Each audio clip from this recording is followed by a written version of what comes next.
नमस्कार, आप देख रहे हैं न्यूज फॉर नेशन और मैं हूं प्रियदर्शन।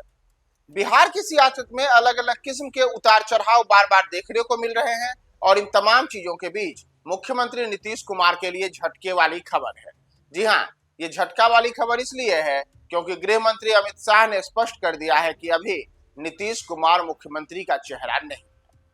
दरअसल आपको बताएं कि गृह मंत्री अमित शाह पटना आए हैं और पटना में वह एक निजी टीवी कार्यक्रम के में शामिल हुए थे। इस दौरान उनसे यह सवाल किया गया था कि क्या नीतीश कुमार ही मुख्यमंत्री के चेहरे हैं, तो उन्होंने स्पष्ट तौर पर कहा है कि जी नहीं, नीतीश कुमार मुख्यमंत्री के चेहरा नहीं है,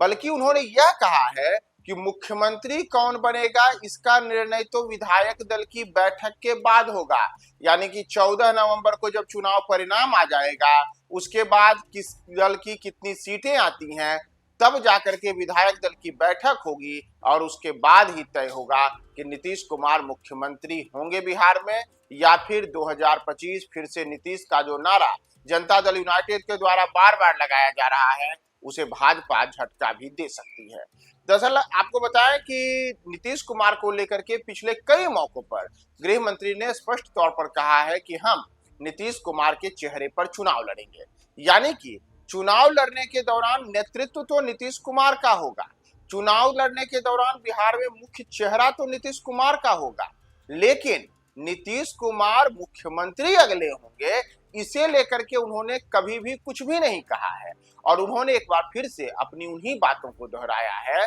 कि गृह मंत्री जो पटना आए थे और उन्होंने कार्यक्रम में बोला, तो उन्होंने स्पष्ट तौर पर फिर से वही बातें कही कि जी नहीं, विधायक दल की बैठक में तय होगा कि कौन अगला मुख्यमंत्री बनेगा। दरअसल अमित शाह ने यह भी कहा कि मैं किसी को मुख्यमंत्री बनाने की क्षमता नहीं रखता हूं, मैं कैसे नीतीश कुमार को मुख्यमंत्री बना सकता हूं, मुख्यमंत्री तो नीतीश कुमार बनेंगे या कौन बनेंगे इसे लेकर के विधायक दल की बैठक में सब कुछ तय होगा।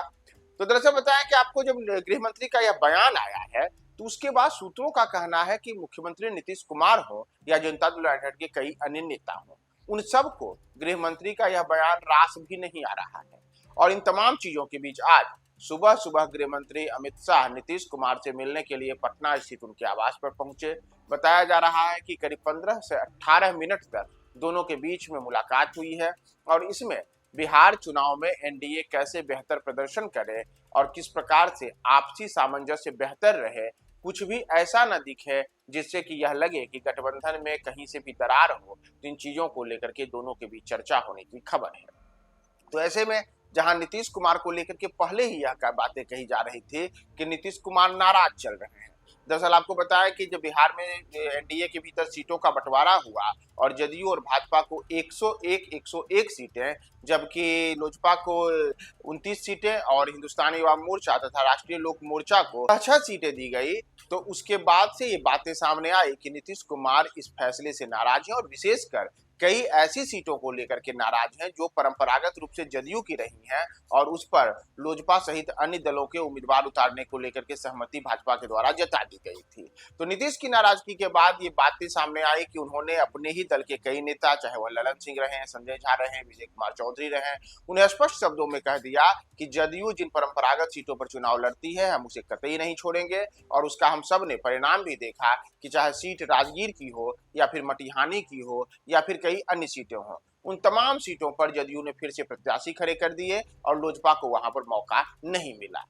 तो ऐसे में जहां नीतीश ने अपनी नाराजगी दिखाई और उसके बाद उनकी सख्ती का नतीजा रहा कि जदयू ने अपनी शर्तों को मनवाया, तो अब अमित शाह का यह बयान कि नीतीश कुमार मुख्यमंत्री होंगे या नहीं होंगे इसका फैसला विधायक दल की बैठक में होगा। तो अब उनके इस बयान के बाद नीतीश कुमार किस प्रकार से इसे लेते हैं और आगे की बिहार की सियासत किस दिशा में जाती है, विशेष करके एनडीए किस दिशा में है, ये आगे आने वाले समय में परत दर परत तमाम चीजें खुलेंगी और हम आपके पास तमाम चीजें लेकर आएंगे। तो आप बने रहे न्यूज फॉर नेशन के साथ। सूरज की पहली किरण के साथ जाग उठा बिहार, हर मत बने नई उम्मीद,